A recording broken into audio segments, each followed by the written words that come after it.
Hai semua, perkenalkan nama saya Natalia Mariata Kasian Serang, kelas 5B Akuntansi Keuangan D4, Politeknik Negeri Manado. Pada saat ini saya akan menjelaskan materi tentang modal saham sebagai tugas dari Laboratorium Akuntansi Keuangan. Kita akan langsung saja penjelasan mengenai modal saham. Saham adalah tanda kepemilikan suatu perusahaan. Jenis perusahaan yang dapat menerbitkan saham adalah perusahaan berbentuk perseroan terbatas dan terdaftar di Bursa Efek Indonesia. Perseroan terbatas atau yang biasa kita kenal dengan sebutan PT adalah perusahaan yang dimiliki oleh lebih dari 2 orang atau badan hukum. PT terbagi dua, yaitu PT terbuka dan PT tertutup. PT Dana Reksa merupakan perusahaan yang dapat menerbitkan sertifikat saham.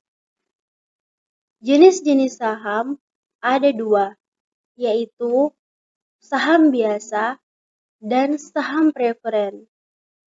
Saham biasa adalah saham yang tidak mempunyai hak lebih atas saham-saham lain. Sedangkan saham preferen adalah saham yang kepada pemegangnya diberikan hak umum atau prioritas tentang bagian keuntungan atau hak-hak lain. Jenis-jenis saham preferen. Yang pertama, saham preferen kumulatif adalah apabila pada satu tahun tertentu dividen preferen tidak dibayar, maka pada tahun berikutnya sebelum menentukan dividen saham biasa, terlebih dahulu diperhitungkan dividen untuk pemegang saham preferen termasuk dividen preferen tahun lalu. Yang kedua, saham preferen tidak kumulatif, yaitu hanya memperhitungkan dividen saham preferen tahun ini. Saham ini tidak menarik dan jarang dijumpai. Yang ketiga, saham preferen berpartisipasi. Masih menerima dividen apabila masih ada sisa laba yang akan dibagikan.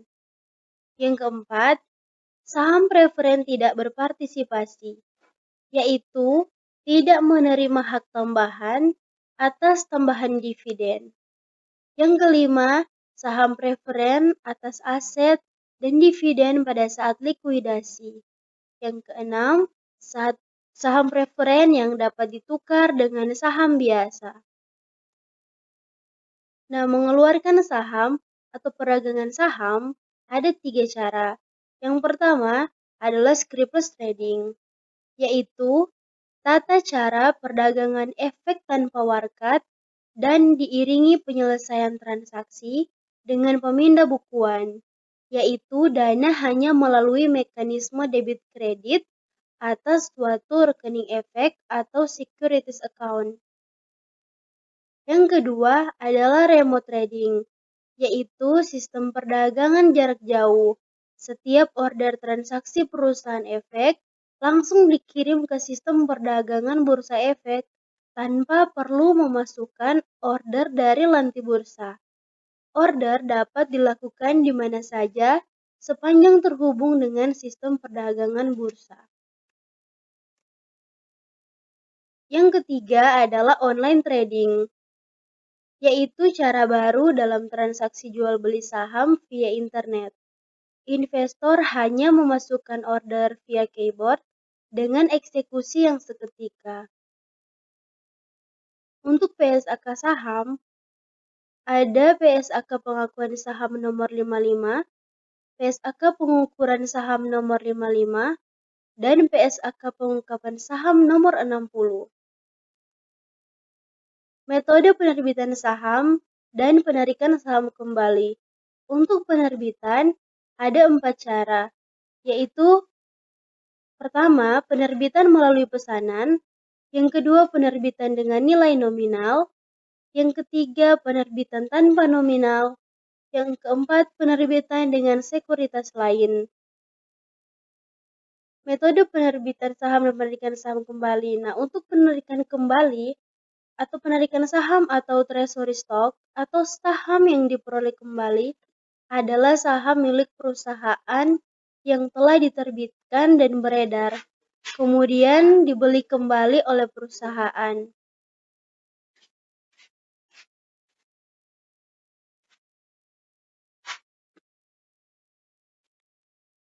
Saham-saham yang telah dikeluarkan oleh sebuah perusahaan dapat ditarik dan diperoleh atau dibeli kembali oleh perusahaan yang bersangkutan. Nah, tujuan perusahaan melakukan penarikan dan pembelian kembali saham-sahamnya dari peredaran dapat dibedakan menjadi dua. Yang pertama, untuk menghentikan saham, dan yang kedua untuk disimpan sementara dan suatu saat akan dijual kembali.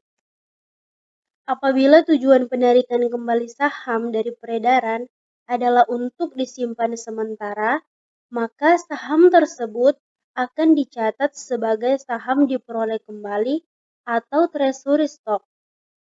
Pembelian kembali saham termasuk kejadian yang tidak biasa. Umumnya didasarkan pada alasan-alasan seperti yang pertama untuk efisiensi pajak, yang kedua untuk memenuhi kontrak kompensasi saham dengan karyawan atau berjaga-jaga dari kemungkinan dilakukannya merger. Yang ketiga, menaikkan laba per lembar saham dan tingkat kembalian ekuitas dengan cara mengurangi jumlah saham yang beredar. Yang keempat, untuk mencegah usaha pengambilalihan atau untuk mengurangi jumlah pemegang saham. Yang kelima, menjaga stabilitas harga saham di bursa efek. Metode penarikan saham ada dua. Yang pertama, metode harga pokok atau cost method. Ada hal-hal yang perlu dicermati dalam menerapkan metode cost method, yaitu pembelian kembali saham dicatat di debit sebesar cost-nya atau harga pokoknya. Selisih antara cost dan nilai jual saham saat emisi dicatat dalam akun agio saham. Treasury atau modal saham treasury. Selisih laba dicatat di sisi kredit, selisih rugi dicatat di sisi debit. Apabila ada kekurangan, maka akun laba ditahan di debit sebesar kekurangannya. Penjualan kembali treasury stock dicatat atau dikredit sebesar cost-nya. Jika ada selisih antara nilai jual dan cost, selisih lebih dicatat dikreditkan pada akun agio saham treasury, selisih kurang didebitkan pada akun agio saham treasury. Jika tidak mencukupi, sisanya didebitkan ke akun laba ditahan. Nah, untuk metode yang kedua, yaitu metode nilai nominal atau par value method, hal yang perlu kita cermati yaitu pembelian kembali saham dicatat di debit sebesar nilai nominalnya dan akun agio saham di debit sebesar proporsional dengan saham yang ditarik atau di debit sebesar nilai jual saat emisi. Jika ada selisih lebih, nilai beli di atas nilai emisi didebitkan ke akun laba ditahan. Diperlakukan sebagai dividen bagi mantan pemegang saham. Jika ada selisih kurang, nilai beli di bawah nilai emisi dikreditkan ke akun agio saham treasury atau kontribusi modal dari mantan pemegang saham. Saat dijual kembali, pencatatannya sama dengan ketika emisi. Jika ada selisih lebih nilai jual di atas nilai nominal, selisih ini dikreditkan ke agio saham. Jika ada selisih kurang di bawah nilai nominal, selisih ini didebitkan ke akun agio saham treasury. Jika saldonya mencukupi, Jika saldonya tidak mencukupi, didebitkan ke akun laba ditahan.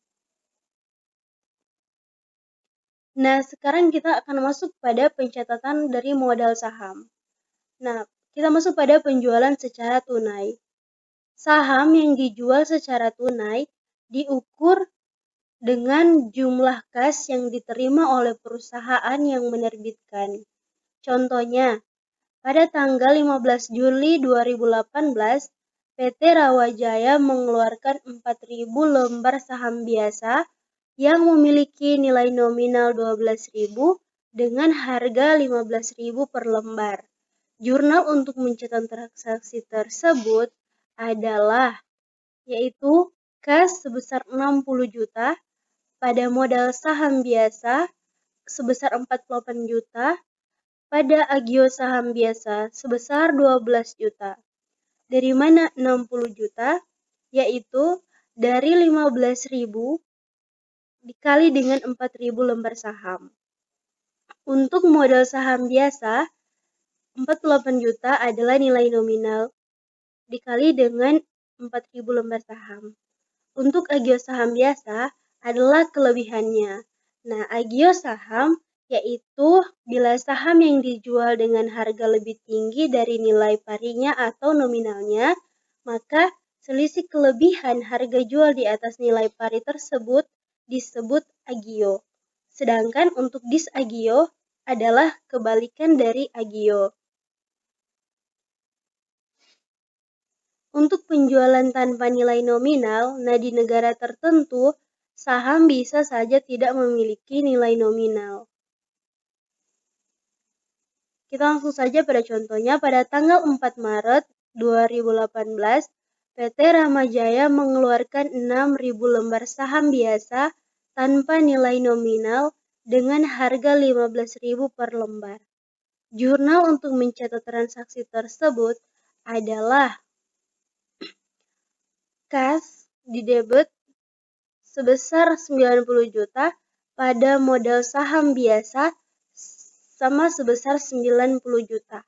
90 juta dapat dari 15.000 dikali dengan 6.000 lembar. Kita langsung menggunakan nilainya karena di sini tanpa nilai nominal, jadi langsung diakui berapa harga yang berlaku, harga jual yang berlaku. Kemudian selanjutnya ada penjualan melalui pesanan. Penjualan saham juga dapat dilakukan melalui pesanan, yaitu dengan cara dibayar sebagian dan sisanya akan dilunasi kemudian. Contohnya, pada tanggal 2 Januari 2019, PT Ashanti menerima pesanan dari Anang sebanyak 250.000 lembar. Nilai nominalnya 1.000 per lembar. Kesepakatan harga jual yaitu 1.250 per lembar. Jurnal yang dibuat adalah piutang pesanan saham pada saham dipesan sebesar 312.500.000. Angka ini dapat dari harga jual sebesar 1.250 dikali dengan 250.000 lembar saham. Nah, saham dipesan ini merupakan rekening sementara dari modal saham. Masih melanjutkan dengan penjualan melalui pesanan. Nah, untuk transaksi selanjutnya pada tanggal 1 Februari 2019, Anang membayar uang muka terkait pemesanan saham tersebut sebesar 93.750.000. Nah, jurnalnya adalah kas pada piutang pesanan saham sebesar 93.750.000. Nah, karena Anang membayar, maka PT Ashanti menerima kas. Sedangkan di akun pertama tadi piutang pesanan saham telah diakui, untuk itu piutangnya sudah terhapus.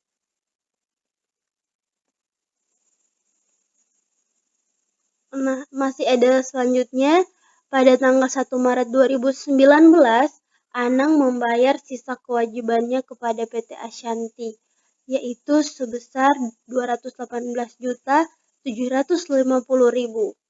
PT Ashanti menyerahkan 250.000 lembar saham kepada Anang, sehingga Anang resmi menjadi pemegang saham PT Ashanti.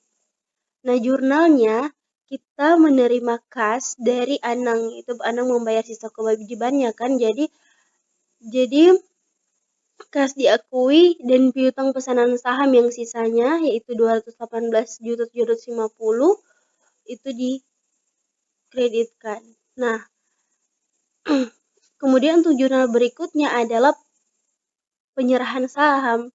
Jadi untuk 250 lembar saham yang telah diserahkan, kita menutup akun saham di pesan dan mengakui saham biasa pada agio saham biasa.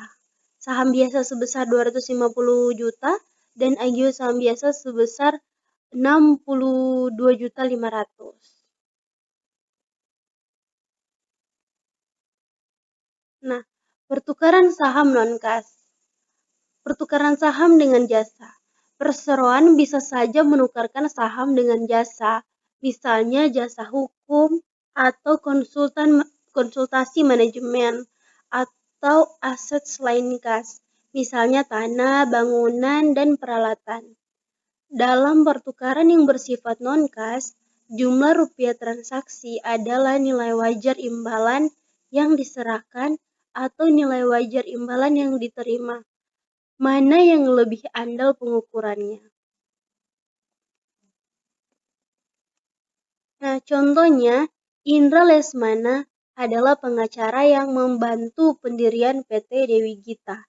Indra Lesmana telah menerbitkan faktur tagihan senilai 50 juta rupiah atas jasa hukum yang diberikan.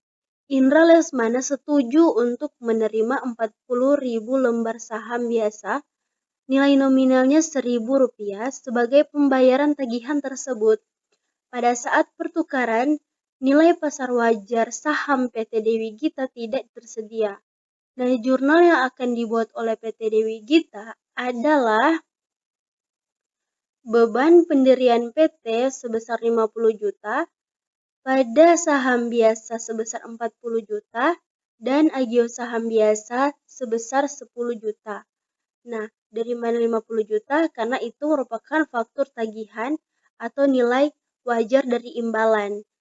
Untuk saham biasa, kita menggunakan nilai nominal dikali dengan banyak lembar saham.